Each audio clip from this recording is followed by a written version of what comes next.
Señoras, señores, muy buenas noches. Bienvenidos a este nuevo encuentro que nos proponen la Fundación Cultural Santiago del Estero, la Fundación Hamburgo, en la continuidad de su ciclo de conferencias Argentina y el Mundo. Hoy, para recibir a una postergada visita por unos días, que creo que lo único que ha hecho es acrecentar la expectativa por escucharlo aquí en Santiago del Estero. Me estoy refiriendo al doctor Santiago Kovaldov, un intelectual realmente brillante, historiador, filósofo, escritor, que nos va a presentar su último libro, El miedo a la política. Más allá de todo el amplio currículum del doctor Kovaldov, creo, sin temor a equivocarme, que se trata de uno de los pensadores intelectuales más lúcidos que hoy tiene la Argentina y un fenomenal analista político. La metodología del ciclo va a ser la misma de siempre. Una vez escuchado lo que nos va a decir el doctor Kovaldov, las preguntas, las inquietudes de ustedes las pueden volcar en el papelito que tienen en sus asientos y entregarle a las señoritas que van a recogerlos para hacernos llegar, y trasladaremos esas preguntas, esas inquietudes a nuestro disertante. Para presentarlo oficialmente voy a invitar al doctor Néstor Karlosik, presidente de las fundaciones, para hacer la presentación de nuestro invitado de hoy.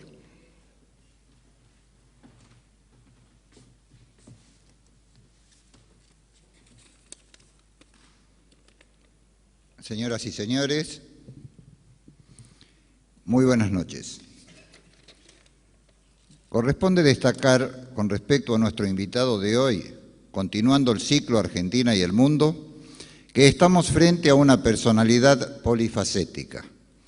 Santiago Kovaldov es ensayista, profesor universitario, poeta y traductor de literatura portuguesa, entre otras actividades.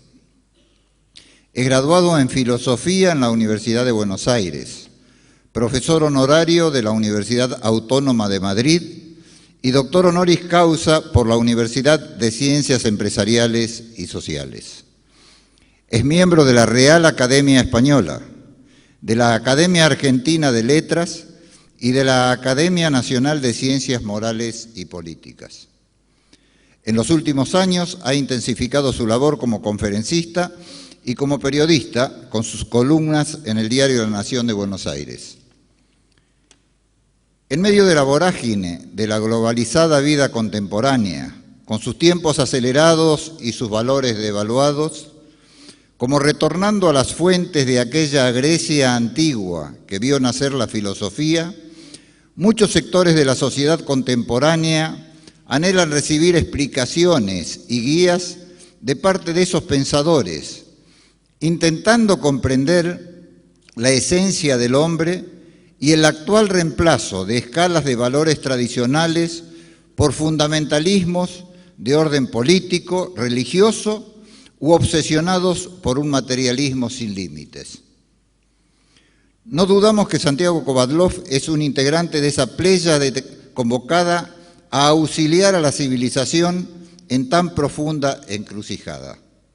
Así se desprende de su trayectoria, que aparte de estar orientada por el pensamiento, está subordinada a la coherencia, alianza que no es poca cualidad en estos tiempos de ideas y estilos de vida tan cambiantes.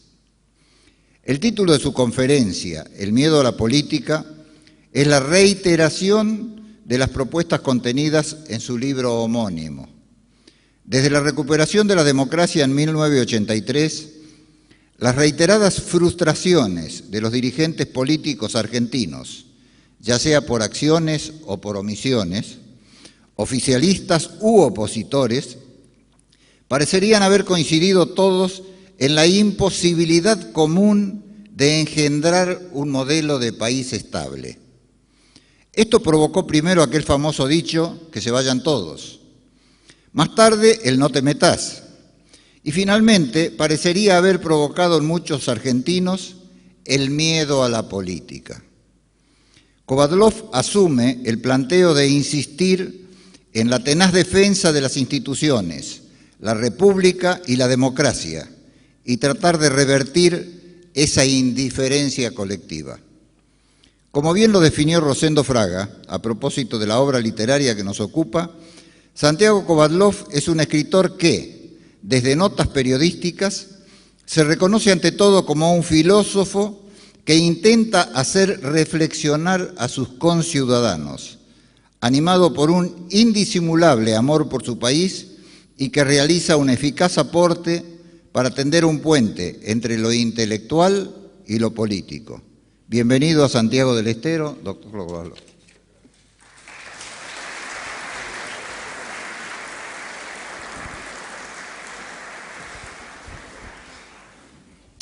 Tengan ustedes muy buenas noches. Expreso en primer término mi gratitud a quienes han hecho posible mi visita a Santiago del Estero.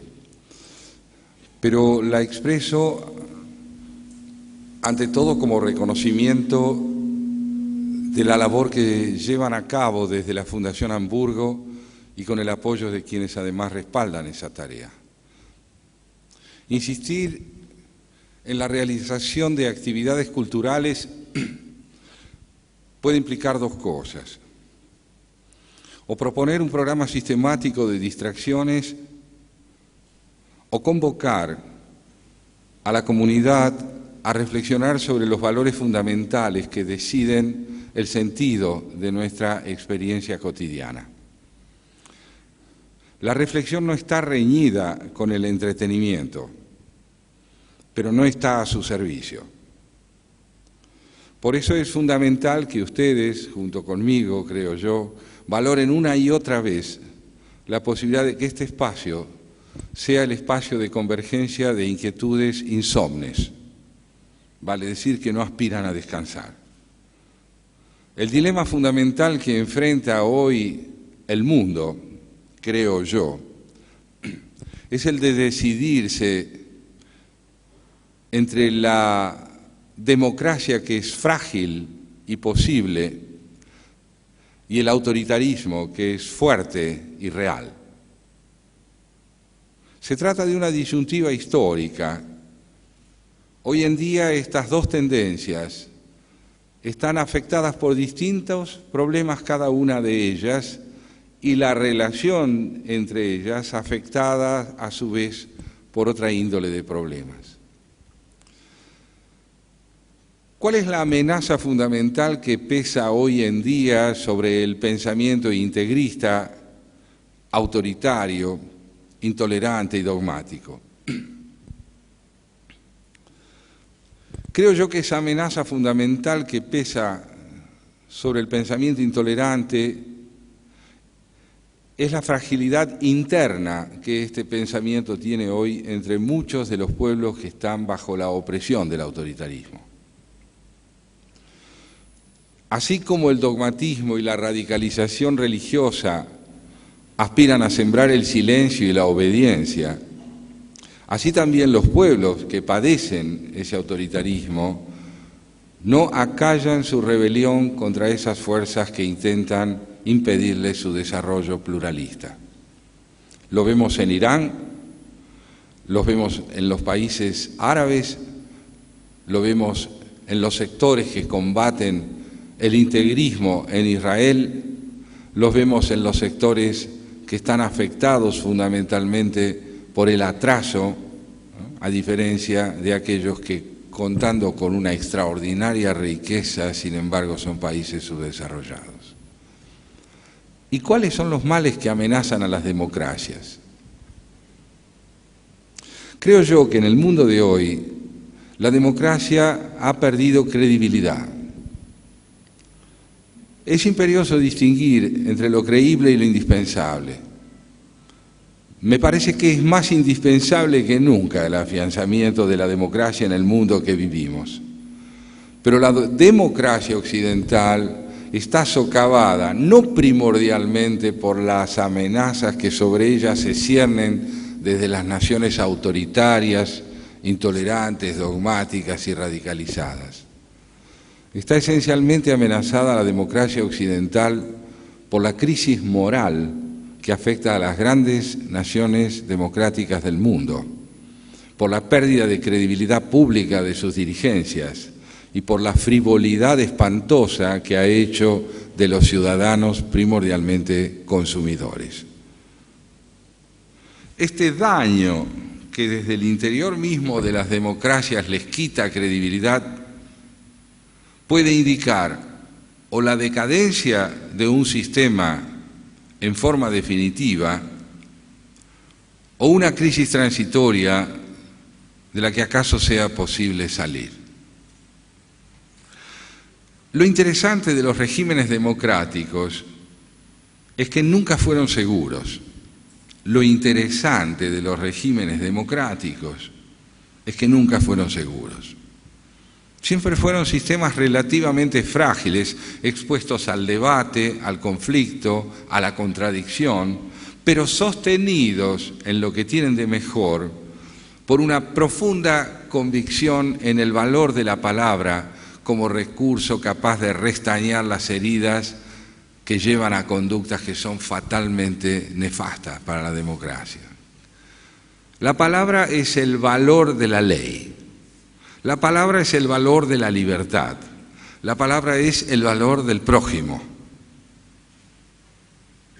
La crisis vivida hace unos años y mal llamada crisis de Wall Street no fue una crisis financiera, fue una crisis ética profunda, donde el sistema norteamericano se vio afectado por la profunda degradación moral de quienes tenían a sus cargos la defensa de la credibilidad de la moneda norteamericana y de las leyes norteamericanas. En el billete norteamericano dice, "In God we trust", creemos en Dios. Es una afirmación muy fuerte para ponerla en un billete. Pero ¿por qué está puesta en un billete? Porque la cultura norteamericana ha tratado de mostrarse coherente con la idea de que es posible hacer confluir el desarrollo material con los más altos valores espirituales. La crisis llamada de Wall Street puso de manifiesto que eso les resulta difícil, que eso nos resulta difícil. Los países autoritarios no están expuestos a estas crisis, porque sus gobiernos reniegan de la posibilidad de conciliar el desarrollo con la libertad. En consecuencia, el dilema espiritual fundamental que hoy enfrenta el mundo occidental es el de devolverle credibilidad a los valores de la vida democrática y republicana en el seno de una práctica política que pueda ser concebida como digna, es decir, cívicamente representativa. ¿Se lo logrará? No está escrito en ningún lado que se lo logrará. ¿No se lo logrará? No está escrito en ningún lado que no se lo logrará. Entonces, ¿qué? Entonces tenemos que correr el riesgo de hacer historia, es decir, de protagonizar los desafíos del presente sabiendo al menos en qué dirección nos vamos a encaminar.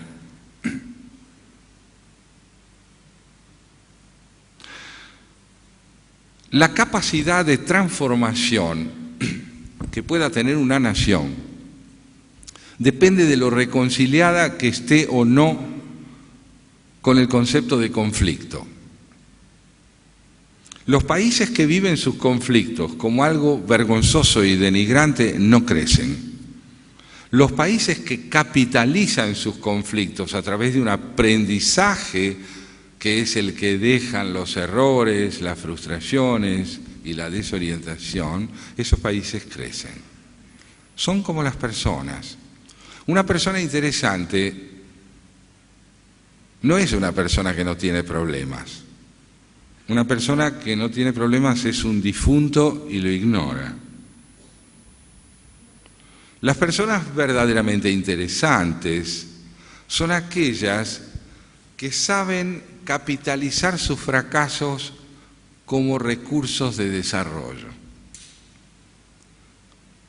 El hombre es un error. No es que se equivoque, es un error, porque en el orden de la creación es el único ser que está expuesto a una constante necesidad de aprender a ser. Las restantes especies no están expuestas a esto. En las restantes especies, la biología se ocupa de todo. Por ejemplo, un canguro para madurar no tiene que poner especial empeño. No conocemos bisontes que con decisión encaran su desarrollo para alcanzar la adultez. La biología se ocupa de todo. No ocurre eso en nuestra especie.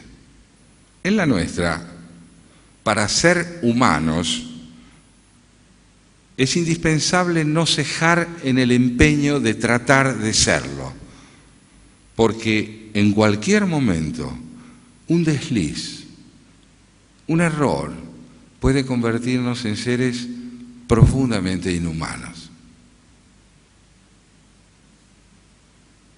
Pertenecemos al campo de la biología porque nuestro crecimiento objetivo depende sin duda alguna de nuestra inscripción genérica, si somos hombres o mujeres, de nuestra salud, del medio ambiente en el que estamos. Pero para ser hombres y mujeres hace falta valores. Una mujer, lo que se dice una mujer, no es primordialmente alguien del sexo femenino. Es un ser humano que ha hecho de su inscripción biológica un recurso de desarrollo espiritual específico. Y ni qué decir un hombre, de igual manera. Un hombre, lo que se dice un hombre, es un hecho altamente improbable, convengamos. Requiere un esfuerzo enorme, constante e incierto, de resultados inciertos. Ninguna vida termina en una realización plena. Es realmente patético, si lo piensan, oír decir, por ejemplo, que es un hombre realizado. Es decir, que ya no tiene nada que aprender. Nadie a quien estimemos debería correr ese destino. Si no hay nada más nefasto que desearle a un amigo que se realice. En cambio, es altamente interesante desearle que no deje de tratar de crecer. Que se empeñe en tratar de ser. Que no termine de ser nunca. Y de hecho, la muerte, cuando nos sorprende, si nos ha ido bien, inconclusos. Si no va bien, si nos va de veras bien, no llegaremos nunca a donde queremos. Pero entonces, ¿qué? Entonces, lo que acaso defina la idiosincrasia humana sea el saber ser proyectos, seres empeñados en llegar a redefinir constantemente los desafíos que le otorgan a nuestra vida un sentido. Voy a recurrir a las analogías porque a veces facilitan la comprensión, aunque no dejan de ser algo esquemáticas. Cuando uno tiene un hijo adolescente y quiere verlo crecer, no desea, si de veras lo ama, que deje de tener problemas. Lo que quiere es que cambie el repertorio de problemas que tiene. Cuando uno quiere a alguien, no le desea que no tenga problemas, es decir, no lo quiere apático. Hablamos con mucha ligereza y decimos, no, ojalá no le pase nunca nada. Y sería patético que no le pase nunca nada. No, pero nada malo. ¿Y qué es algo malo? Una vida sin problemas es una vida sin desafíos. Y una vida sin desafíos no tiene ningún interés. No hay nada más detestable que un hombre que tiene respuestas para todo. ¿Por qué? Porque con su actitud no le hace lugar a nadie. No tiene preguntas, no tiene curiosidad, no tiene interés. Sabe. Esta forma de saber es autoritaria. En consecuencia, una educación cabal es una educación que nos ayuda a transformar el repertorio problemático que afecta a nuestra vida a medida que crecemos. En la adolescencia tengamos problemas adolescentes, pero deseémonos para la adultez un repertorio de problemas dignos de la adultez. Tan mal informados solemos estar entonces que homologamos la ausencia de problemas a lo digno de ser vivido. Es mejor reconsiderar estas cosas porque tienen mucho que ver con la política, más de lo que a veces suponemos. Las naciones que progresan, las naciones que cabalmente progresan, son naciones que alteran el repertorio problemático que las afecta. Las naciones que no progresan reiteran el repertorio problemático que las afecta, repiten sus problemas. Vayamos de nuevo a los Estados Unidos. Pocos países más racistas que los Estados Unidos. Pues bien, tienen un presidente negro. Logran algo extraordinario, que es luchar contra sus propios prejuicios y derrotarlos invistiendo con la primera magistratura de la nación a un hombre que es la expresión de una cultura desdeñada, mancillada y odiada por la marginación y el prejuicio blanco. Eso es una democracia. Una democracia es un sistema político que se combate a sí mismo. Un régimen autoritario es un sistema político que combate a los demás, pero no a sí mismo. Un régimen democrático, donde las mujeres suelen ser marginadas, le va haciendo lugar cada vez más a ellas. Entra en tensión con sus propios prejuicios, los interroga, los combate, los replantea y se arriesga al cambio, porque el cambio es un riesgo. Naciones interesantes son las que renuevan su repertorio problemático. Allí el progreso es real. Hay otras naciones que tienen problemas graves, pero no tienen problemas interesantes, porque no renuevan su repertorio problemático. Es lo mismo, analógicamente, que ocurre en una vida personal. Alguien que se pasa los años de su vida afectado por los mismos problemas no es interesante, porque no ha sabido renovar la manera de encararlo que le permita superar lo que le pasa. De modo que no solo no se trata de no vivir sin problemas, sino de advertir cómo debe procederse para renovar el repertorio problemático que garantiza una posición creadora frente a los desafíos que nos hace la vida.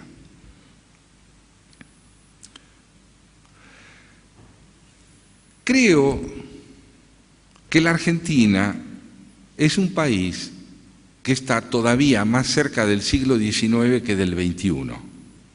Y eso se debe a que su cultura es repetitiva, no es innovadora. Es decir, que no ha terminado de entender cómo posicionarse frente a los dilemas del presente y ha seguido insistiendo frente a ellos con soluciones viejas. Una honda senilidad perceptiva afecta nuestra comprensión de la realidad. Parte de la expresión de esa honda senilidad perceptiva está en la dirigencia política y parte también, claro que sí, en la ciudadanía. Somos, en suma, una nación afectada por la desorientación con respecto a los dilemas del presente que requieren soluciones innovadoras. Pero como no hay entre nosotros gente que se dé cuenta de lo que hay que hacer, claro que sí. Tenemos una de las vanguardias científicas más interesantes de América Latina. Ni qué decir en el orden musical, ni qué decir en el plano literario. Hemos formado una clase media inédita en la historia de América Latina. ¿Y entonces qué pasó? Pues creo yo que lo que ocurrió, y esto no es más que una propuesta entre tantas otras, es que perdimos el sentido de la contemporaneidad porque privilegiamos la política no como un instrumento de desarrollo colectivo, sino como un recurso de acumulación de poder sectorial. Hemos hecho del proyecto republicano un proyecto corporativo. Y la segmentación en la que sobrevive la Argentina desde el siglo XIX hace con que privilegiemos la confrontación al acuerdo. Esto en nombre de la acumulación de poder, en una disputa tal por la acumulación de poder que el Estado ha perdido función específica en la configuración de la vida republicana. ¿Y esto por qué pasó? La pregunta es legítima, pero también es legítimo preguntarse otra cosa: ¿y por qué no habría de pasar? ¿Quién está condenado al éxito? ¿Es absolutamente inequívoco el camino de una nación? No lo es. Depende de la inspiración, el talento, la tenacidad, el coraje y la lucidez con que se administren sus necesidades.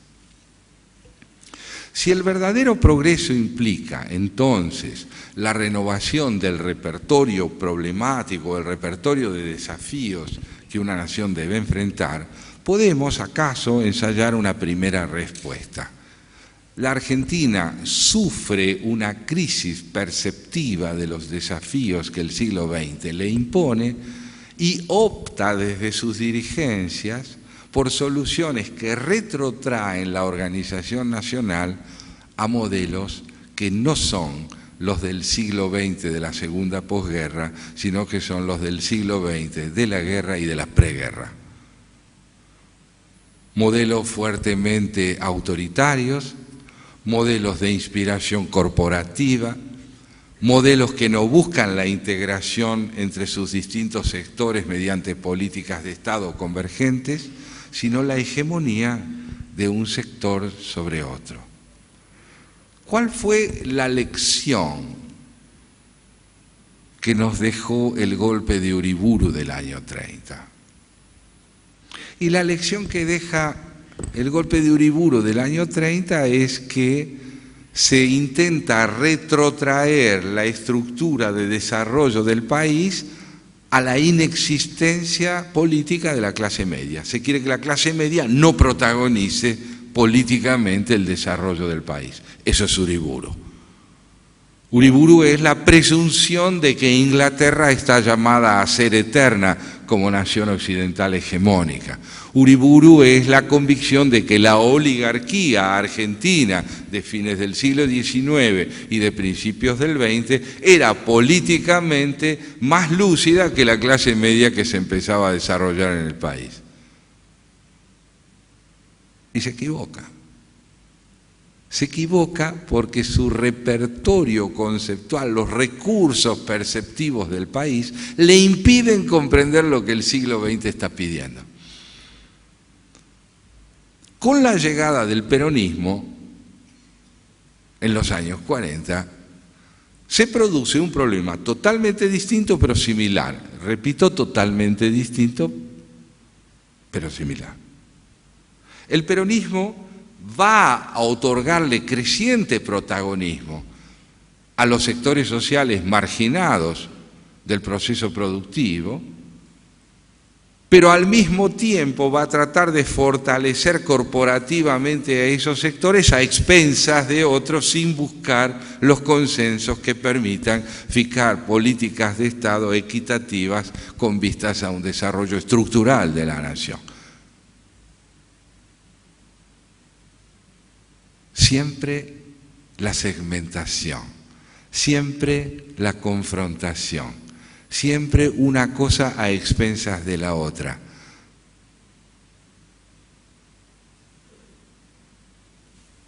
La cultura que predomina en el transcurso del siglo XX en la Argentina es en muchos aspectos previa al acuerdo que dio origen a la Constitución Nacional. Es previa a Pavón, previa al encuentro entre dos hombres fatigados, Mitre y Urquiza, cansados de la guerra, hartos de la inutilidad de la violencia. La ausencia de federalismo en el país es la evidencia más dramática de la dificultad que tenemos para dejar de ser un conglomerado y transformarnos en una nación. A esto hay que unirle otras cosas. Es muy difícil, convengamos, ser hombres y mujeres de nuestro tiempo. Ser hombres y mujeres contemporáneos significa entender qué pasa. Y normalmente lo que pasa nos afecta, pero no nos brinda necesariamente recursos para comprender qué sucede. Somos más bien víctimas de nuestro tiempo que intérpretes de nuestro tiempo. Acosados como estamos por la inmediatez, sujetos a las incertidumbres que genera un sinfín de problemas que nos impiden contar con un porvenir medianamente previsible, más bien duramos en el tiempo. Hacemos lo posible para sobrevivir. La única manera de contrarrestar, en parte al menos, esta sujeción a la inmediatez, a la coyuntura, es entender cuál es el sentido del mediano y del largo plazo en la construcción de las identidades de una nación. El futuro no es lo que va a pasar. El futuro no es lo que aún no sucedió. El futuro es el repertorio de valores que anhelamos realizar y que, imperiosos como son en nuestra conciencia, orientan nuestra actividad cotidiana, diaria, en el presente. El futuro es el conjunto de razones que tenemos para vivir. No nos levantamos de la cama porque la vida tenga sentido. Nos levantamos de la cama para que tenga sentido. Queremos luchar para infundirle al presente la estructura que los valores con que soñamos puedan brindarle. Tal vez esto no se entienda muy bien, y estoy seguro que no se entiende muy bien, porque si se entendiera muy bien seríamos otro país.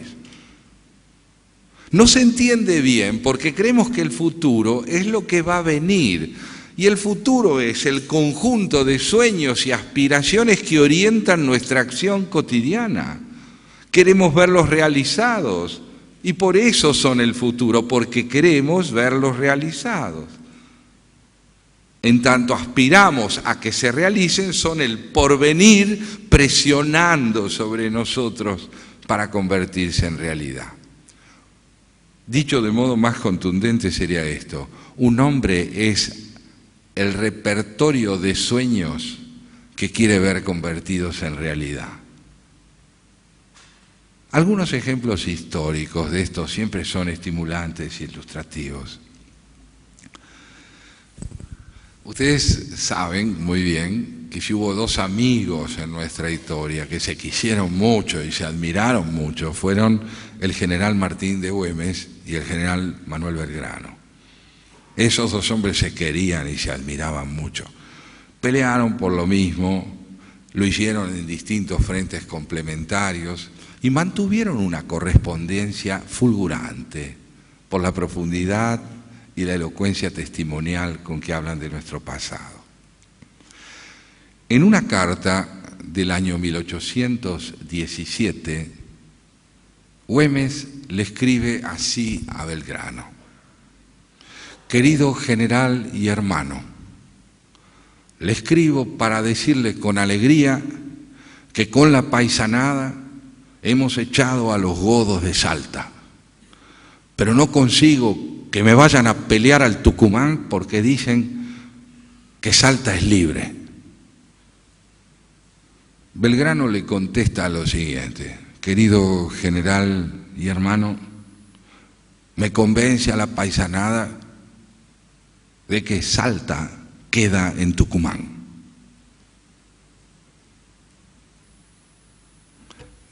Este hombre está razonando desde el futuro. La paisanada no. La paisanada cree que Salta queda en Salta. Y Belgrano tiene en la cabeza una patria grande, es decir, un territorio de interdependencias decisivas para que la libertad esté garantizada por la autonomía del otro. Está casi solo Belgrano. Y lo dice su correspondencia dolida y lúcida. Nadie está pensando así. Güemes incluso no sabe muy bien qué decirle. Se pregunta si la paisanada no tendrá razón. Después de todo no queda un español en Salta. Entonces, ¿qué? La patria grande, es decir, la dimensión orquestal de una comunidad que asienta en la interdependencia de sus partes la consistencia de su identidad.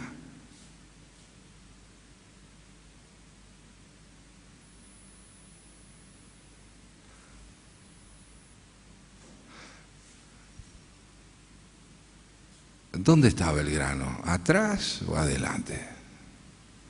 ¿Ocurrió ya Belgrano? Ya podemos despacharlo como quien dice: maestro, quédese tranquilo que lo suyo ya se cumplió, la paisanada nos ha ido a pelear al Tucumán y lo entendimos, queda Salta en Tucumán. No. Belgrano es tarea. Belgrano es una llamada a la puerta de todos nosotros para decir: ¿qué fue de mí entre ustedes? ¿Qué se hizo de nosotros en ustedes?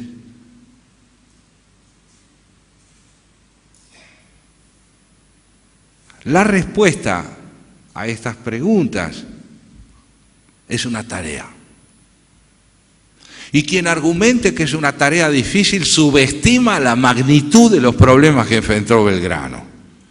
¿O es que tenemos problemas más graves que los de Belgrano?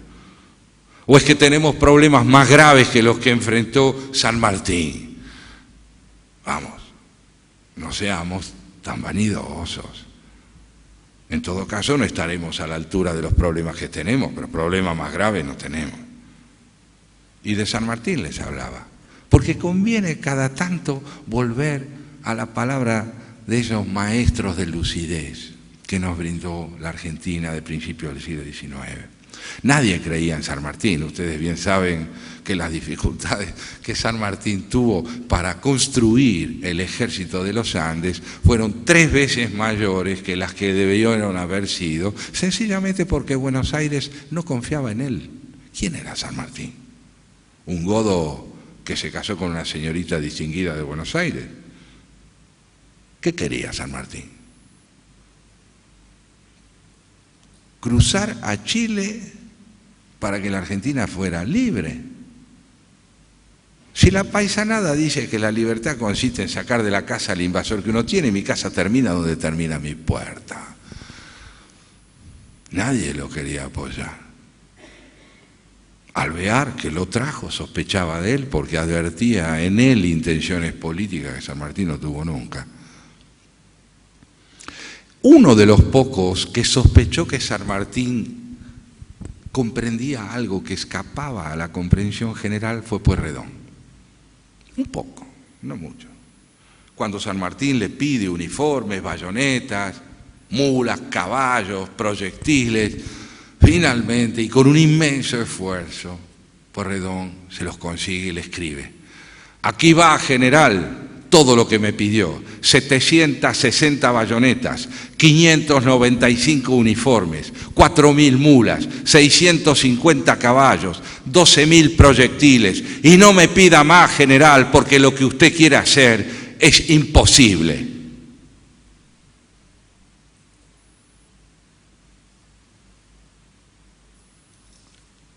Les cuento lo que está pasando en 1813, 14, 15. Ahí se jugaba la posibilidad de este encuentro esta noche aquí. ¿O no nos damos cuenta de eso? Sí que nos damos cuenta. En esa carta de Pueyrredón se jugaba el porvenir de esta visita mía a ustedes, el idioma que tenemos, la posibilidad de llamarnos país, de decir Argentina. ¿Y qué le contesta San Martín? San Martín le contesta así: general, usted tiene razón, gracias por el envío, y tiene razón, lo que yo quiero hacer es imposible, pero es imprescindible.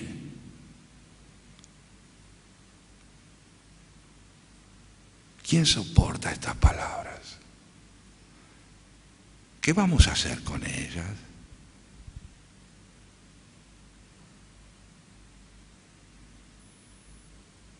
Es imposible, pero es imprescindible. Quien emprende lo posible es un facilista. Cualquiera hace lo posible. La mediocridad empieza con la idolatría de lo posible. La grandeza empieza con la convicción de que ante lo imposible hay que avanzar porque es imprescindible y correr el riesgo de construir lo que no parece viable para que lo sea. Que la Argentina no va a cambiar nunca, que ya sabemos quiénes son nuestros dirigentes, que ya hemos tenido tantos fracasos, que ya sabemos cómo termina todo, que más vale me voy. Ah, qué bien. No van a cruzar los Andes, porque es imposible. ¿Qué es entender historia? ¿Entretenerse? No. Entender historia es identificarse con lo que es imprescindible hacer. Cada uno, dentro de su modesto espacio, debe emprender lo imposible. Y lo imposible son los sueños imprescindibles. Hemos tenido un terrorismo de Estado atroz que generó miles y miles de desaparecidos. Una guerrilla sangrienta que hizo de la muerte, al igual que el proceso militar, el objeto de su idolatría. Una crisis en el año 2001 que creó nuevos desaparecidos en el país, esta vez marginados no por las armas, sino por la desocupación y la impotencia. Entonces nos vamos, porque uno se ofende, ¿no? Uno es tan, digamos, principesco en la vida que cómo va a vivir toda esta porquería. No. La patria se construye con sueños no negociables, que requieren paciencia, imaginación, coraje y diálogo. Porque la política es fundamentalmente la capacidad de sacralizar un espacio de encuentro entre seres que no se entienden. El momento verdaderamente transformador de una vida política comienza en el instante en que 4, 5, 6 personas que no están de acuerdo deciden que de la mesa donde se encuentran no se levantan. Esto es revolucionario porque es democrático. Supone que el consenso más tarde o más temprano se podrá conseguir y que del consenso nacerán políticas de Estado y que las políticas de Estado no estarán sujetas a un gobierno, sino a un proyecto de nación con el que todos los gobiernos tendrán que comprometerse. Bueno, pero esto no lo van a hacer. Nosotros ya sabemos que esto no. Conocemos a nuestros dirigentes. Ajá. Belgrano también los conocía. Pero claro, él no tenía nada que hacer, ¿verdad? Belgrano los conocía, Güemes los conocía, San Martín los conocía, Moreno los conocía. Hoy recorría la ciudad de ustedes y me contaban las avenidas, que vaya nombres. Ustedes están rodeados por nombres que piden compromiso desde las avenidas de esta ciudad. En consecuencia, digo yo, es imperioso que nosotros entendamos que nuestra tarea no es realizar de una vez para siempre a la Argentina, porque la Argentina, si le va bien, no va a terminar nunca de ser una nación en la medida en que sea democrática, pero puede construirse incesantemente resolviendo problemas pendientes para crear nuevos problemas que den lugar a nuevos desafíos. Esto no es ser optimista. No, el optimismo, la verdad es que es una expectativa menor. El optimismo es idéntico al pesimismo, porque el pesimista y el optimista están seguros de lo que va a pasar. Uno dice que nada va a andar bien y el otro dice que va a andar todo fenómeno. O sea, los dos se desentienden de la historia. No quieren aprender. El pesimista tiene un diagnóstico terminal. Todo lo que ocurre ratifica su diagnóstico negativo. Y el optimista tiene una convicción a ultranza de que un día las cosas se van a arreglar, pero no confía en el trabajo, confía en un horizonte que sobrevendrá alguna vez. No. Hay una tercera instancia, decisiva para la construcción de lo político, es la esperanza. El hombre esperanzado, y digo hombre en sentido genérico, es aquel que en un presente connotado por infinidad de aspectos negativos puede advertir matices altamente positivos y verdaderamente capaces de suscitar modalidades de conducta innovadoras. El hombre esperanzado se niega a los diagnósticos terminales, únicos, unívocos. Dice, sí, es verdad, hay una tendencia negativa que predomina, pero adviertan ustedes qué detalles interesantes da la sociedad argentina que indicarían la posibilidad de que no todo sea como parece. Para ser esperanzado hay que estar abierto al matiz.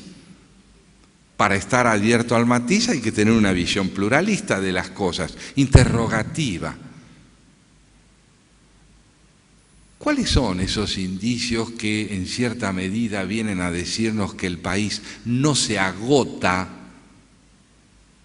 en la decepción ni en un concepto del porvenir redencional que un día sobrevendrá por milagro? Son varios, son varios. Ustedes recordarán, y aquí se lo dijo al presentarme, que hemos pasado de la fe absolutamente desmesurada en la democracia del año 1983 a la decepción radicalizada e irreversible del año 2001. En 1983, cuando votamos, los que votamos, estábamos persuadidos de que el camino a la democracia era un camino que iba a tener lugar en corto tiempo. No estábamos dispuestos a trabajar 30 años, porque entonces no lo voy a ver y ustedes saben que uno es muy importante, tiene que ver todo, porque si no, no tiene sentido. Uno no nació para ver todo, nació para emprender la marcha. Está mal informado si cree que ha nacido para ver a la historia redimida. En 1983 confiábamos en la democracia contundentemente. En el año 2001 dejamos de creer en la clase política. ¿Que teníamos razones para hacerlo? Por supuesto. Pero ¿cómo argumentábamos? Esto es lo interesante. Decíamos, basta de política, que se vayan todos. No alcanzábamos a medir la magnitud de lo que decíamos. Que se vayan todos quiere decir que nos vayamos todos, porque no hay democracia sin partidos políticos. Estábamos hartos, estábamos estafados, estábamos marginados, basta de políticos. Para para poder razonar del modo que lo hicimos, no solo hacía falta estar brutalmente heridos y estafados como estuvimos, sino haber creído que la política tiene la obligación de salvarnos de una vez por todas y no de ser un incesante volver a empezar en pos de resultados relativos y riesgosos.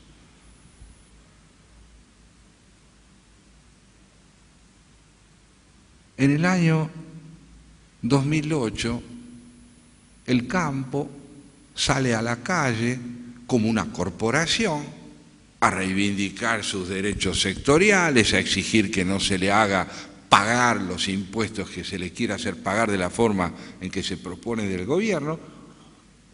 Es un sector en guerra, ¿no?, en beligerancia con el oficialismo. ¿Pero qué ocurre ahí? Estamos buscando matices esperanzadores. Lo que ocurre allí es lo siguiente, que la gente que no es del campo sale a convertir esta reivindicación del campo en una demanda social de institucionalidad, de república y de legalidad. Y obliga al campo a representar algo que inicialmente el campo no se propuso representar, que es una demanda de mayor consolidación institucional. Y el campo tuvo que aprender a representar eso, porque no sabía.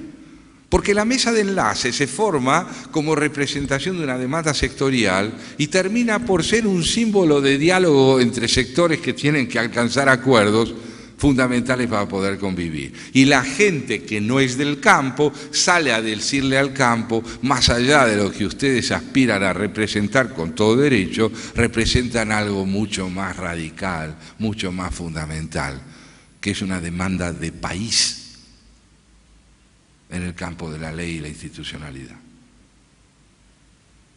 ¿Quién iba a decir, no? La gente que quería que se fueran todos, de pronto sale a demandar institucionalidad, juridicidad, diálogo, encuentro, ley. Y en el año 2009 no vota a favor de una oposición integrada, con líderes perfectamente delineados y representativos. Vota fundamentalmente dos cosas: a partir del cansancio que le genera la beligerancia que el gobierno alienta con tantas de sus conductas, y vota en contra del gobierno, y vota exigiéndole a la oposición, repito, vota exigiéndole a la oposición que aprenda a ser representativa. Son indicios saludables. Indican una necesidad de inscribirse en el campo de la política. En consecuencia, ¿qué es el miedo a la política? El miedo a la política, a mi modo de ver, no es el que la gente tiene a participar, no. Es el miedo que las dirigencias políticas tienen a inscribir el desarrollo de su acción en el campo de una constitucionalidad plena, mediante el reconocimiento de la ley, de las instituciones y del diálogo que permita que, discrepando, opositores y oficialistas den cuerpo a un modelo de convivencia con previsibilidad y desarrollo social. Ese es el miedo más profundo, el que está empeñado en valerse de la política como un recurso de poder a expensas de la institucionalidad, que quiera la democracia como un pretexto y no como un texto, que conciba a los partidos políticos verticalmente estructurados detrás de la obediencia debida. Ese es el miedo profundo con el que la Argentina empieza a dar indicios de que quiere terminar. Es un miedo que no terminaremos de derrotar nunca si nos va bien. Porque no hay nada peor, insisto, que creer que hemos alcanzado nuestra meta. La democracia argentina prosperará en la medida en que vivamos combatiendo contra el miedo a la política, entendida como miedo a una vida institucional diáfana, donde la ley sea la instancia decisiva de la organización de la acción, en el campo de la política, de las instituciones, de las conductas corporativas. Ese miedo no se termina de derrotar jamás. ¿Por qué? Y porque la democracia, en la medida en que es un régimen abierto, está expuesta constantemente a los riesgos de la desmesura, al egoísmo de la acumulación del poder y a la demagogia. Y porque nuestra cultura tradicional es históricamente caudillesca y hay que combatirla incesantemente.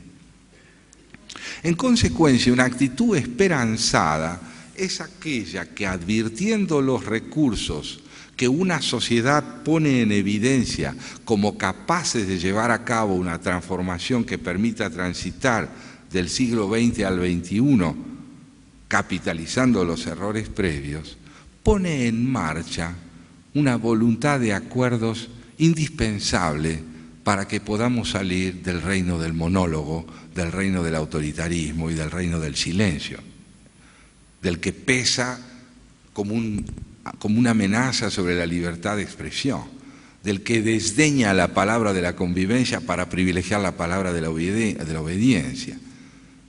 Todo esto es riesgoso, todo esto es incierto, todo esto es indispensable. También es preciso decir algo más.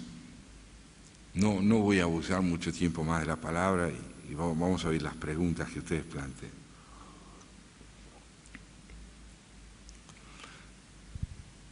La Argentina ha probado en estos años que tiene mucha más facilidad para desarrollarse económicamente que políticamente. Es importante advertirlo porque más de una vez hemos caído en la fascinación por el economicismo en nuestra historia. El tema no está nunca en los números, sino en quienes suman y restan. Del mismo modo que la tecnología no es buena ni mala, depende de la índole de la subjetividad del que la emplea. Los recursos objetivos son indispensables, pero dependen de algo más indispensable aún, que es la calidad educacional de la nación que se vale de ellos. Voy a contarles una anécdota para después proseguir con esto que estoy diciendo. Ustedes saben que Oscar Wilde, el escritor irlandés, era célebre a fines del siglo XIX y en un momento dado lo invitaron a los Estados Unidos a dictar conferencias. Allí fue él, y quienes lo recibieron en el puerto de Nueva York eran una masa de admiradores, entre los cuales había un grupo de empresarios. Este grupo de empresarios le ofreció un ramo de flores, lo recibió muy cálidamente y le dijo: señor Wilde, queremos mostrarle algo notable, ¿tendría usted a bien acompañarnos a un salón contiguo? Y allí fueron ellos. En ese salón, empotrada en una pared, había una caja de madera con dos sostenes de hierro en la parte superior, una manivela sobre el lado derecho, un disco con números en el centro y un tubo sobre las dos manivelas superiores. Los empresarios le dijeron: mire, si usted toma el tubo, lo aplica al oído, mueve la manivela y disca acá, usted en menos de 1 minuto y medio está hablando con Boston. Esto se llama teléfono. Wilde se quedó pensativo. Y al rato dijo: y díganme, ¿hablando de qué? Porque esta es la cuestión. Todos andamos con un hacha neolítica en la cintura que se llama celular. Todos. No hacemos más que comunicarnos rápida y vertiginosamente, con el lado que fuere, con el país que fuere. Hemos caído en la idolatría de los objetos con una facilidad festiva extraordinaria. Ahora, ¿de qué hablamos? Los medios de comunicación son extraordinariamente útiles para un montón de cuestiones prácticas. Pero el hombre es hombre en la medida en que la calidad de lo que dice lo identifica como hombre.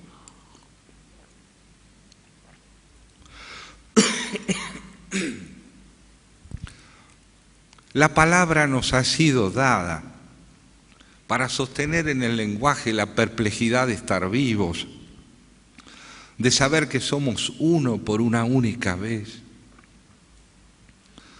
que nos ha sido dada la experiencia del dolor y del amor para que aprendamos a reconocernos como seres enigmáticos y no como seres evidentes, para que comprendamos que el prójimo no es alguien que está cerca, sino alguien que me constituye, y que si no me constituye, yo me destituyo. La palabra nos ha sido dada para que comprendamos que lo real no entra en ella plenamente, sino solo aproximadamente. Queremos decir, no sé si decimos,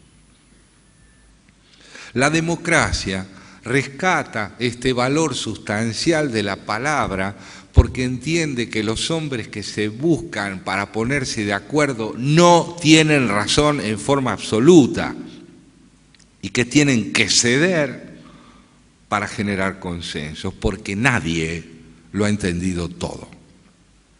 Cuando la intolerancia a la insuficiencia de la palabra, cuando la intolerancia al consenso ganado a través de concesiones reina, surge el autoritarismo. Es decir, el reino de la palabra suficiente, de la palabra totalizadora, de la palabra que no admite discrepancia, de la palabra que silencia al hombre como ser espiritual y lo impone como un ser objetivo que manda y subordina. Se trata de elegir, siempre se trata de elegir. El hombre no tiene destino, puede elegir su camino. Jean-Paul Sartre, el filósofo francés, decía: no importa lo que la historia ha hecho del hombre, sino lo que el hombre hace con lo que la historia hizo de él. Esos somos, seres que están convocados a ser una excepción de la naturaleza porque pertenecen al campo de la cultura y no solo al campo de la biología, porque están llamados a aprender infinitamente y nunca de manera completa, porque no deben realizarse sino proyectarse incesantemente ante nuevos desafíos. Y solo hay un régimen político que sacraliza estos recursos de la subjetividad y del espíritu, que es la democracia. La república, esa dificilísima instancia argentina, es la institucionalización de esta voluntad de búsqueda y de convivencia que tiene deudas contraídas con la igualdad, porque ha sembrado también la pobreza, que tiene deudas terribles con la democracia, porque la decadencia de la democracia no es solo producto de estos últimos años, sino de una irresponsabilidad que viene del pasado, pero es lo que puede brindarnos a nosotros la posibilidad de aprender. Aprender es decidirse a no terminar de saber. Y para no terminar de saber hay que incluir al otro como interlocutor nuestro para que opine y relativice con su palabra la nuestra, la complemente y se solidarice con ella. ¿Acaso nunca terminemos de ser democráticos? Pero la democracia es un régimen que se basa en una convicción extraordinaria, que es esta: se trata de un régimen de sospecha. La democracia es un régimen de sospecha. La República Democrática tiene 3 poderes autónomos. Cada uno de ellos tiene que acotar al otro. La justicia al legislativo al ejecutivo, el ejecutivo tiene relaciones con la justicia. Los 3 poderes están ahí para acotar la presunta suficiencia de los otros 2. ¿Y por qué acotar la presunta suficiencia? Porque el hombre tiende a la desmesura. El hombre aspira a la concentración de todo el poder, al desenfrenado manipuleo del poder. Y la democracia es un régimen que sospecha de eso. Entiende que el hombre también busca eso y quiere construir un sistema político que parta de la idea: mire, yo no le pido a usted que deje de aspirar a lo que oscuramente aspira. Pero sí le pido que convengan conmigo que juntos vamos a combatir contra esa desmesura que está en usted y que está en mí. Una democracia es un régimen autocrítico, porque combate en el hombre lo que el hombre es y lo que el hombre sabe que es. Sin duda es el más difícil de todos los regímenes, pero es al mismo tiempo el más auspicioso porque se reconcilia con la libertad como recurso de transformación. Muchas gracias.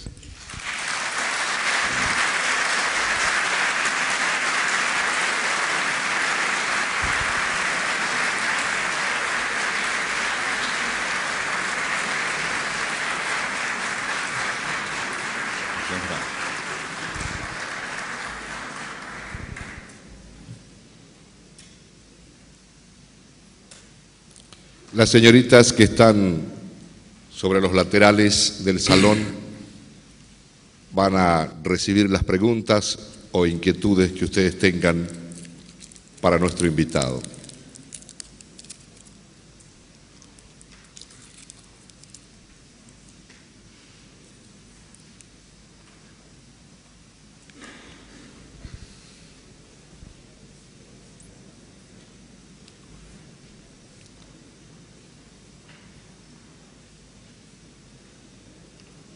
Si tienen alguna, me las hacen llegar, por favor.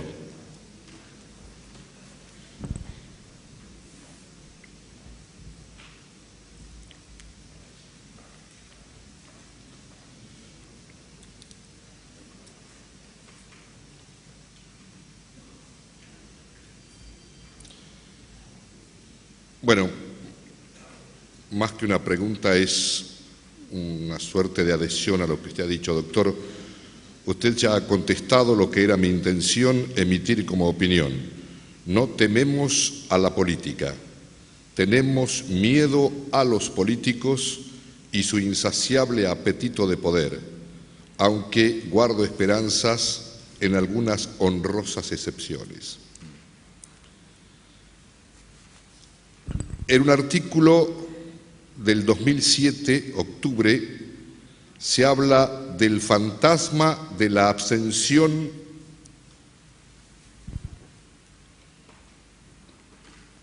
supongo que dice connualidad, la desesperación como único destino posible. ¿Cómo se explica eso después de tantos años de dictadura militar? ¿Qué hacer para evitarla, a esa desesperación? Bueno, vamos a suponer que todas las palabras del texto han sido claras. Entonces, si hay algo oscuro en lo que digo, es el correlato de lo oscuro de la pregunta. Pero hay una parte muy clara en la pregunta. Yo creo que las dictaduras militares se han quedado atrás en América Latina. Han quedado atrás ahora. Occidente entero está en este momento empeñado en una tentativa de generar espacios de fortalecimiento cívico con gran dificultad, pero me parece que ya no hay espacio para ningún emprendimiento armado que pueda destituir a un poder legítimo. Muy relacionado con esto está el hecho siguiente. Al menos en mi propia experiencia política, nadie he conocido yo que teniendo discrepancias con los dos últimos gobiernos haya manifestado que deseaba que se interrumpiera el periodo constitucional. Nadie. Todos los que no coinciden con este gobierno han dicho o me han dicho o les he oído decir que desean que finalicen su mandato constitucional. Esto es un aprendizaje muy interesante por parte de los argentinos. Queremos que los periodos se cumplan dentro de lo que establece la Constitución. Es decir, no queremos golpes de Estado, no queremos interrupciones del poder constitucional. ¿Esto qué significa, que no queremos golpes de Estado? Que no creemos que nada bueno pueda sobrevenir fuera del campo estricto de lo que establece la Constitución. Y aunque dentro de ella los riesgos y las decepciones sean muchas, fuera de él no hay alternativa para nada. Esto limita enormemente la viabilidad del golpismo, porque además las Fuerzas Armadas están haciendo un enorme aprendizaje en este sentido. Poco sabemos al respecto en forma pública, porque en general la institución de las Fuerzas Armadas es muy combatida desde el oficialismo como representante de un proceso de aprendizaje. Pero lo cierto es que en este momento todos los sectores, incluidas las Fuerzas Armadas, están aprendiendo que el camino posible de reconstrucción del país pasa por la integración a la vida constitucional. La desesperanza nos toma del cuello siempre, pero de distintas maneras, o si ustedes prefieren, con distintas presiones. Cuando la concepción de la democracia es muy infantil, muy inmadura, muy, digamos, compulsiva, creemos que el régimen debe resolver los problemas en un plazo corto. Cuando vamos aprendiendo de la experiencia que las soluciones son graduales, progresivas y que implican muchos sacrificios y aún postergaciones, vamos tolerando mejor los accesos de desesperanza. La desesperanza es paralizante cuando creemos que la finalidad de la esperanza es realizar de una vez por todas lo que buscamos. Eso ha desaparecido del horizonte de las expectativas sociales argentinas, mayoritariamente hablando. La gente quiere fortalecimiento institucional, mejores partidos políticos y un estricto apego a la ley. Esto es una tarea, va a llevar mucho tiempo. El próximo gobierno, si es de la oposición, es un gobierno que va a tener que dar evidencias de que puede unir a la legitimidad de su triunfo electoral la gobernabilidad indispensable para poder asegurar en el tiempo el cumplimiento de políticas de Estado que deben trascender a ese gobierno. Esto va a ser muy importante que ocurra. La pauta que hoy tenemos para orientarnos con respecto a la calidad del próximo gobierno es doble. En lo que hace al periodo que va de aquí hasta el año 2011, la búsqueda de consensos por parte de quienes integren la oposición va a ser decisiva. Pero consensos no son acuerdos entre personas. Consensos son acuerdos en torno a políticas de Estado imprescindibles. Y cuando se logran acuerdos con respecto a políticas de Estado imprescindibles, sus ejecutores pueden ser diversos y sucesivos. Así debería ser desde el 2011 en adelante. Y en ese marco, creo yo, no va a haber lugar para la pérdida del apego a la vida constitucional. Pero esa convicción no puede descansar en el optimismo, tiene que descansar en la esperanza. Yo les pido mil disculpas. Guillermo Dargols es mucho más hábil que yo en esto. Parece que han venido varios médicos y me cuesta entender la escritura, pero voy a, por lo menos las que entiendo, trasladarle al doctor. Estas son hermosas porque están escritas a máquina. Son previas a la reunión, entonces. Parece. El gobierno quiere someter y doblegar a la prensa independiente como ya lo hicieron en Santa Cruz. El intento de apoderarse de papel prensa, como el manejo arbitrario de los millones de la publicidad oficial, es realmente canallesco. ¿No cree usted que el programa ultraoficialista 678 es una muestra acabada de esta afirmación? Muy bien. Ante todo, creo yo que tenemos que decir que el intento de monopolizar los medios de expresión no oficialistas forma parte, como bien señala el comentario, de una política que tiene 16 largos años de experiencia en Santa Cruz. Los Kirchner vienen de un ejercicio de la política fuertemente piramidal, de concentración de la palabra y de concentración del poder. La lucha que ellos están llevando adelante contra lo que llaman monopolios tiene estilo monopólico. No se trata de la lucha entre monopolios y un gobierno democrático que aspira a multiplicar los medios de comunicación. Se trata de una lucha entre opositores y oficialistas en las que el oficialismo fundamentalmente no quiere tener exposición a una palabra disidente que comprometa la hegemonía de su propia palabra. Es natural que esto sea así. Los Kirchner siempre han sido claros en esto. Desde el primer momento del gobierno de Néstor Kirchner desaparecieron las reuniones de gabinete. No hubo nunca reuniones con los ministros. Un fuerte verticalismo hacía de la palabra presidencial una palabra llamada a ser cumplida, no a ser debatida ni orientada. Y quienes se manifestaron disidentes con estos últimamente no han sido solo los opositores, sino gente que, habiendo militado en el oficialismo, se apartó horrorizada de esta tendencia a la concentración del poder expresivo y del monopolio de la palabra, como Caña y como el propio Alberto Fernández. El programa 678 tiene dos aspectos para mí. A mí me parece muy bien que existe un programa oficialista. De lo contrario, no sería democrática mi postura. Tiene que haber un programa en el que el gobierno exprese sus ideas. Lo peligroso es cuando la expresión de las propias ideas requiere la aniquilación de la legitimidad de la opinión opositora. Esto es lo peligroso.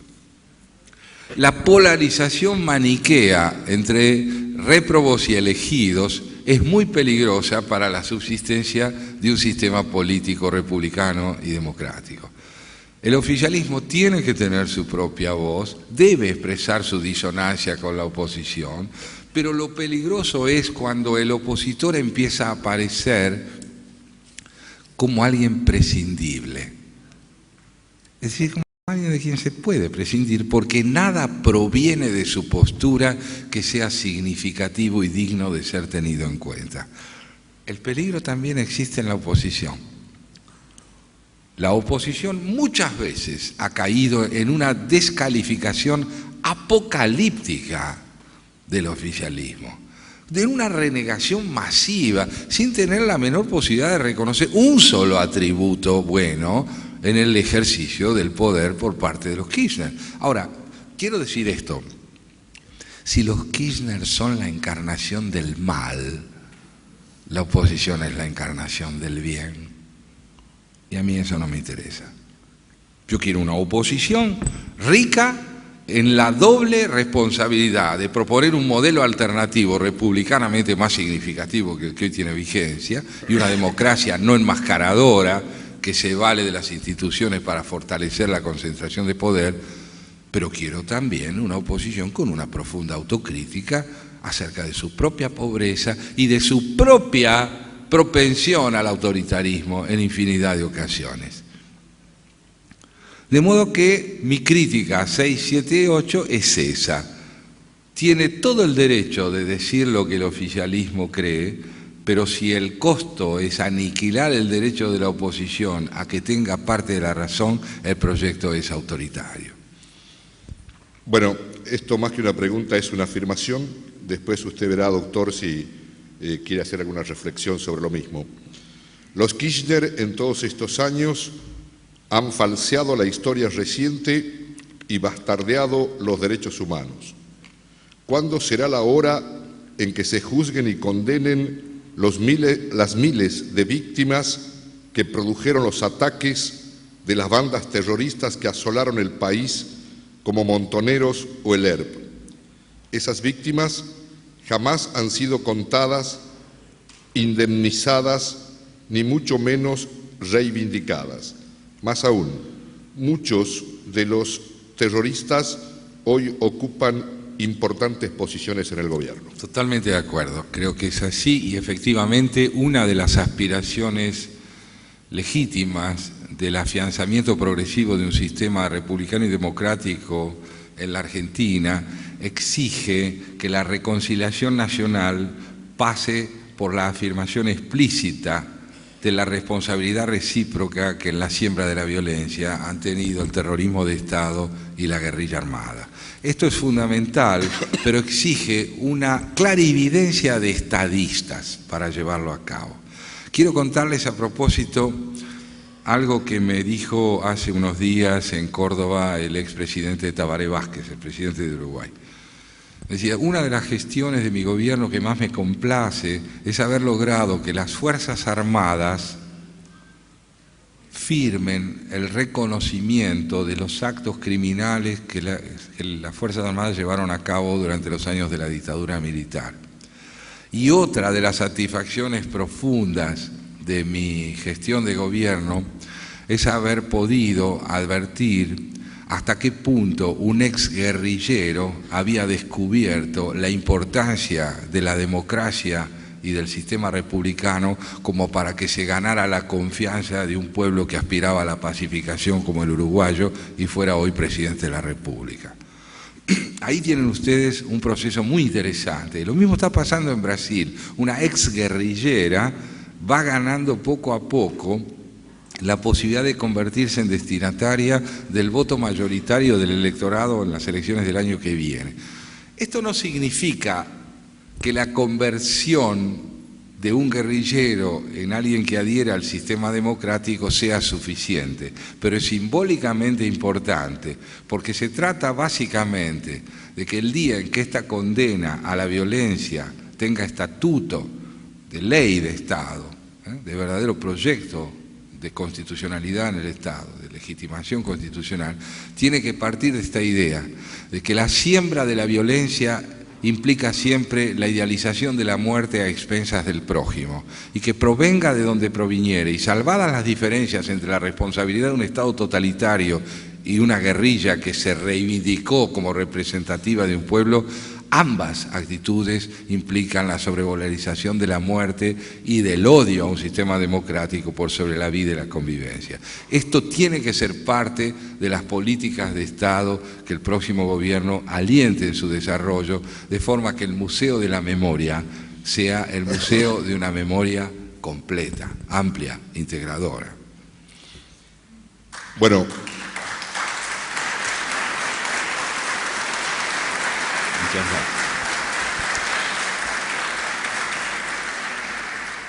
esta pregunta va dirigida hacia usted, doctor, pero la verdad me encantaría tener una mesa panel para discutirla.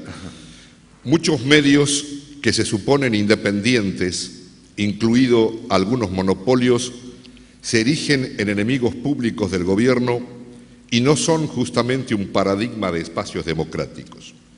¿Podemos suponer que existe un periodismo independiente? Y si es así, ¿independiente de quién o de qué? Muy bien, esa era la pregunta imprescindible esta noche. Vamos a ver, vamos a tratar de ser sintéticos.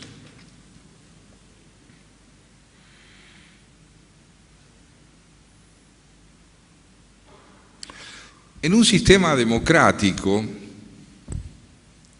se llama independencia a la posibilidad de disenso. Es decir, que si hay un oficialismo que sostiene ciertas cosas, alguien de la oposición sostiene las contrarias. A esto se llama independencia.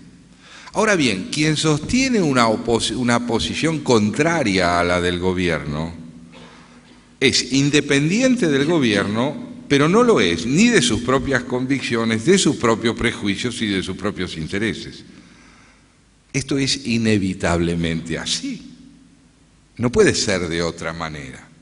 Por lo tanto, cuando decimos que la libertad de expresión está en peligro, decimos que está en peligro la posibilidad del disenso de aquellos que, no coincidiendo con la opinión oficial, manifiestan otros puntos de vista y viceversa. Pretender que la independencia sea una absoluta autonomía de todo condicionamiento ideológico, económico, cultural o subjetivo es confundir la omnipotencia con la independencia, y eso es un atributo divino. De modo que un hombre independiente en sus juicios está fatalmente condicionado por su cultura, sus intereses, sus convicciones, con la diferencia de que ejerce también un alto poder autocrítico con respecto a las limitaciones que ese repertorio de condicionamientos le impone. Podemos, por lo tanto, decir, en suma, que un hombre o un medio independiente es aquel que, ejerciendo su derecho al disenso, es capaz a la vez de ejercer autocríticamente el despliegue de su propio proceso de comprensión de aquello que a él lo condiciona y de rectificarse de los errores que pueda cometer en el afán de diagnosticar la realidad desde donde lo hace. Esta es la verdadera independencia, es autonomía para opinar y conciencia autocrítica del lugar desde el cual se lo hace. Pero no hay manera de escapar a este condicionamiento. Inevitablemente es así. Se trata, para decirlo de un modo alegórico, si quieren, de hacer lo posible para no tener toda la razón. ¿Qué interpreta de la expresión de Fidel Castro de que el modelo de Cuba ya no tiene vigencia? Bueno, Fidel Castro ha descubierto que el comunismo envejeció con él, sigue siendo omnipotente. Personalmente creo que el comunismo envejeció mucho antes que él. Él lo descubre ahora, lo viene a decir porque, claro, ya no está en condiciones de seguir ejerciendo el poder como lo hizo, ni de sostener a Cuba en el camino que hizo. Aquí hay que advertir lo siguiente. Fidel Castro se parece, paradójicamente, muchísimo a Franco, a Francisco Franco. Francisco Franco, en la etapa final de su vida, comprende que el franquismo no tiene porvenir después de él e inicia un proceso de apertura política gradual que llevó a la Moncloa y al acuerdo entre quienes la integraron y a la disolución del franquismo. Castro ha descubierto que su régimen no tiene porvenir, pero no porque está persuadido de que la democracia es encantadora, sino porque sabe que un régimen como el suyo requiere un hombre fuerte, igual que él, y Raúl no lo es. Bienvenida sea la vejez de Fidel Castro. La inseguridad social es el flagelo que más preocupa a la sociedad. Usted en su libro El miedo a la política dice que el gobierno nacional hace de este tema su certificado de defunción. ¿Me puede repetir la pregunta? La inseguridad social es el flagelo que más preocupa a la sociedad. Usted, en su libro El miedo a la política, dice que el gobierno nacional hace de este tema su certificado de defunción del tema de inseguridad. Sí, antes que del tema de la inseguridad, yo creo que el gobierno no ha logrado superar de manera estructural el tema de la pobreza. Recuerden ustedes las oscilaciones demográficas con respecto al problema de la pobreza de este gobierno. Este gobierno llega y despliega una política que permite reducir muy considerablemente la desocupación en la Argentina. Hace una tarea de incorporación al espacio laboral importante, y esto hay que reconocerlo. Pero no hace una política de incorporación al espacio laboral perdurable, sino solo importante, es decir, logra mayor inclusión social mediante recursos provisionales y pasajeros. Por eso es que la pobreza luego vuelve a aumentar en la Argentina, porque la transformación estructural de la pobreza no tiene lugar a través de la creación de fuentes de trabajo verdaderamente consistentes con políticas de Estado que se proyecten en el tiempo. Yo creo que los Kirchner han generado una profunda desconfianza en la sociedad argentina, no solo crispación y cansancio por la violencia y la jactancia con que en tantos sentidos actúan. Han generado una gran desconfianza en cuanto a su capacidad de transformarse para transformar. No han dado evidencias de ser capaces de generar un aprendizaje en el ejercicio del poder público. Se han manifestado muy consecuentes con lo que siempre han sido y han caído en políticas de disimulación, digamos así, cambiando de tono a veces o tratando de enmascarar una voluntad de hegemonía excluyente muy fuerte. Entonces me parece que los Kirchner pueden llegar a perder las próximas elecciones por el desencanto sembrado, voy a dar solo un ejemplo, en aquellos cordones de pobreza del Gran Buenos Aires que acumulan la población virtualmente más propensa, según Kirchner en su momento, a darles un voto de confianza. Hoy creo que ese voto está muy condicionado, pero está además muy condicionado por otra cosa que creo yo que también incide. La solución del tema de la pobreza implica ser muy realista en lo que está pasando en la Argentina. Acá hay una generación que prácticamente ha sido sacrificada y que no va a poder ser incorporada al sistema productivo. Acá hay una generación que ha quedado excluida, creo yo, que de manera irremediable del país. y que involucra a muchos jóvenes que no tienen trabajo, ni lo van a tener, que no tienen educación, que solo podrán ocuparse, si es que son recuperados, en tareas secundarias para las cuales el Estado tendrá que cumplir un papel fatalmente rector y de supervisación constante sobre el desarrollo de esas actividades.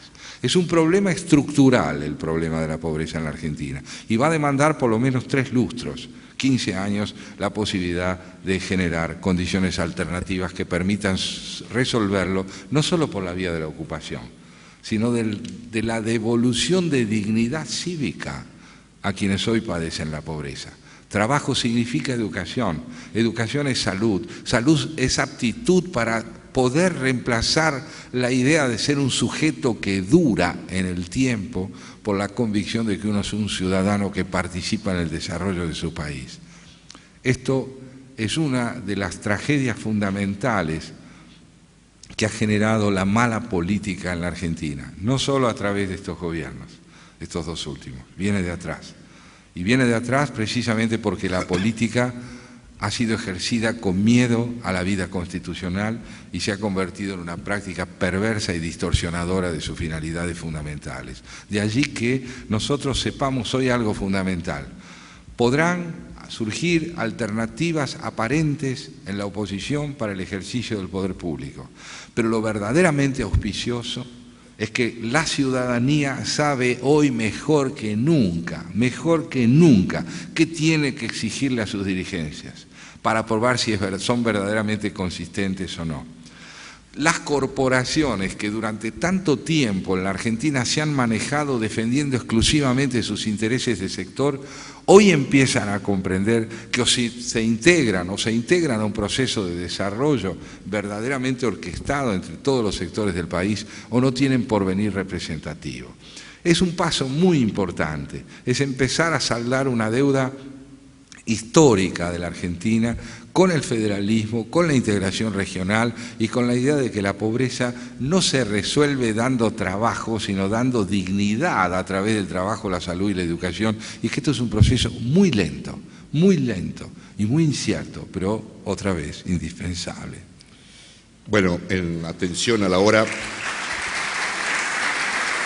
gracias.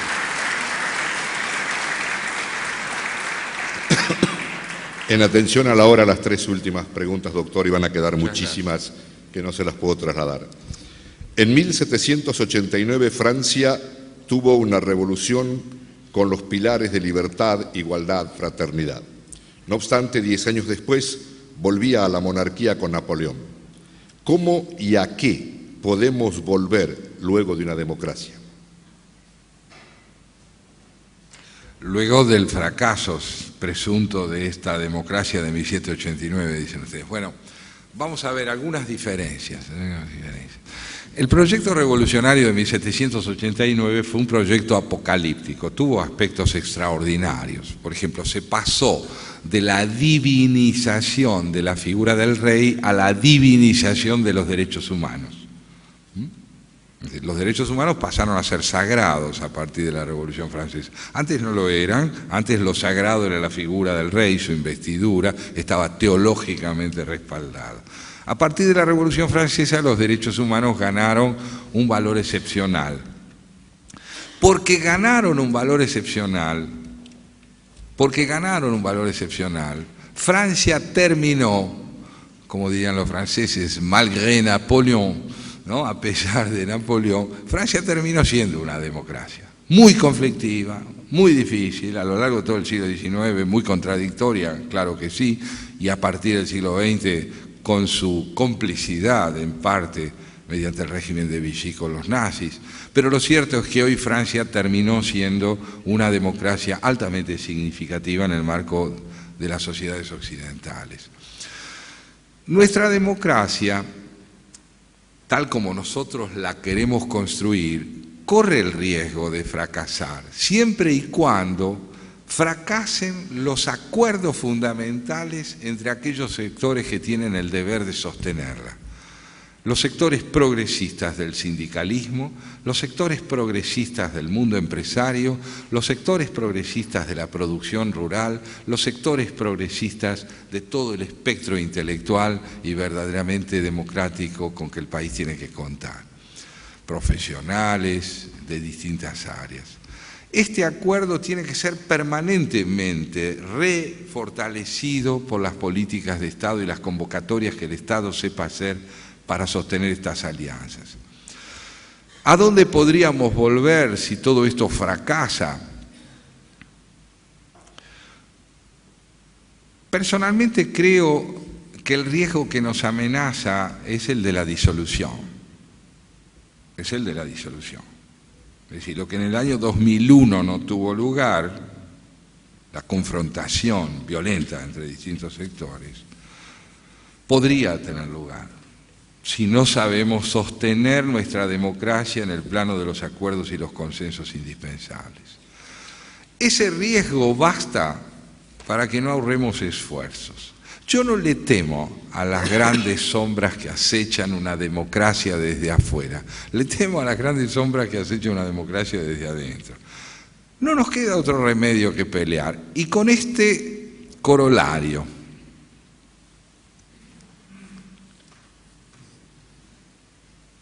En 1827, un poquito antes, vamos a decir, en el 25, saben ustedes que Bolívar se reunió con San Martín, después de la batalla de Ayacucho. No se sabe del todo lo que tuvo lugar en ese encuentro, pero sí se sabe bastante, y lo que en ese encuentro tuvo lugar se resume en esto. San Martín dijo que era indispensable garantizar la independencia de España mediante el desarrollo gradual de una monarquía republicana que pudiera ir ensayando el camino de la creciente democratización, diríamos hoy, de nuestros pueblos, del afianzamiento en una vida constitucional y en la existencia de instituciones representativas. Bolívar le dijo que no. Que nuestros países tenían una tradición fuertemente caudillesca, que la experiencia del virreinato no había enseñado a las dirigencias latinoamericanas la experiencia del gobierno de sus pueblos por la vía de las instituciones, y que lo que hacía falta eran liderazgos personalistas, fuertes y verticales.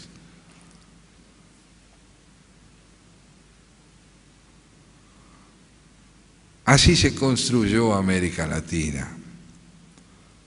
Pasamos por instituciones frágiles, tuvimos secuelas de gobiernos autoritarios terribles, militares y no militares, pero fuertemente autoritarios todos ellos, con intentos de democratizaciones tenues.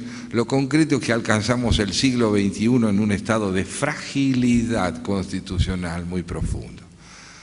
El Brasil, que tuvo la experiencia previa de un imperio, es decir, de una estructura orgánica muy sólida, y que no conoció la guerra de la independencia, porque un padre y un hijo acordaron esa independencia, João VI de Brasil y su hijo, don Pedro, está dando hoy un ejemplo muy interesante de organización institucional. La integración regional puede ayudarnos también a lograr esa finalidad de no quedar al borde de un abismo ulterior al afianzamiento de la vida institucional continental. Pero hoy América Latina sigue estando muy dividida entre estos dos modelos, aquellos que ponen acento en liderazgos fuertemente personalistas, con las instituciones al servicio de la hegemonía de un líder inequívoco, y aquellas otras naciones que aspiran a fortalecer las instituciones para garantizar el desarrollo de democracias republicanas con posibilidad de progreso en el marco de las inversiones extranjeras, de la integración regional. ¿Se trata de apostar? Yo prefiero el riesgo de tratar de construir una democracia a presumir que no nos va a ir bien, porque si no nos va a ir bien ya sé lo que va a pasar, y uno de los encantos de la vida es no saber del todo lo que va a pasar. Bueno, acepto una pregunta más. La última pregunta, doctor. En la Argentina se ha desarrollado más la economía que la política. ¿Será porque hay una concepción fríamente empresarial de la política? No, yo no creo que es por eso. Yo creo que se ha desarrollado porque el Estado, además, no alentó en las dirigencias sectoriales, empresariales y demás, una comprensión clara de lo que es un proyecto republicano. El sentido de la oportunidad no lo ha tenido primordialmente nuestro empresariado, sino las circunstancias externas que le abrieron caminos que han permitido el desarrollo económico que hoy tenemos y del que hoy gozamos en buena medida en cuanto a lo que es el crecimiento porcentual del país año tras año. Son las circunstancias externas las que han hecho del país un país próspero en ese único sentido. Pero mientras las cosas sean así, no vamos a ir bien. Quiero dar un ejemplo de lo que es el empobrecimiento político de Argentina y cómo se hace indispensable revertirlo. A riesgo de parecer contundente, quiero decir que el retorno a la vida democrática en 1983 se lo debemos a Gran Bretaña.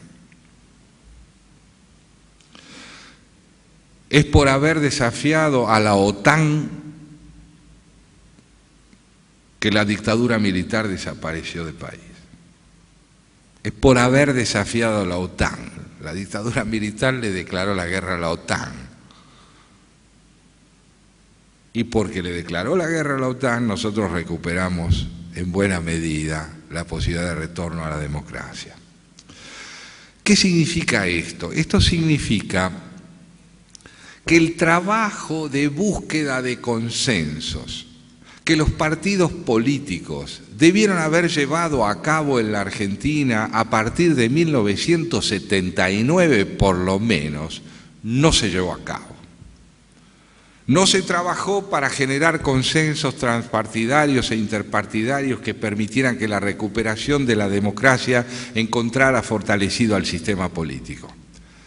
Caen los militares por haberle declarado la guerra a la OTAN y de pronto estamos de nuevo frente a un sistema maniqueo donde dos grandes partidos, envejecidos en su concepción de la política, proponen un modelo de reconstrucción del país. Sin duda alguna ganó aquel que tenía más base en la vida, en el ideal constitucional. Pero al mismo tiempo, ese partido que gana las elecciones no logra promover los consensos de integración que decía, en parte por su propia ineptitud, en parte porque el peronismo tampoco supo acercarse a ese proyecto, deseoso como estaba de recuperar el poder, y limita la gestión del doctor Alfonsín, obligándolo de alguna forma, junto con el empresariado, a renunciar. Hoy en día la diferencia está dada por este matiz. Parece que aún antes de que el gobierno de los Kirchner termine, la oposición ha comprendido la necesidad de trabajar no para que un partido gane las elecciones, sino para que un proyecto de nación se perfile con claridad ante el electorado. Es decir, que haya políticas de Estado consensuadas que permitan ser impulsadas por el que gane. No es un pequeño aprendizaje. No sé si es el aprendizaje suficiente, pero es una diferencia considerable.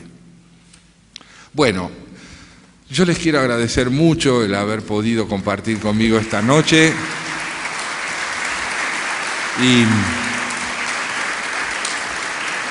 me despido de ustedes con un verso. Les quiero regalar un verso, una estrofa. La estrofa pertenece a un gran poeta portugués que se llama Fernando Pessoa. Seguramente muchos de ustedes lo han leído. Yo tuve la alegría de traducirlo.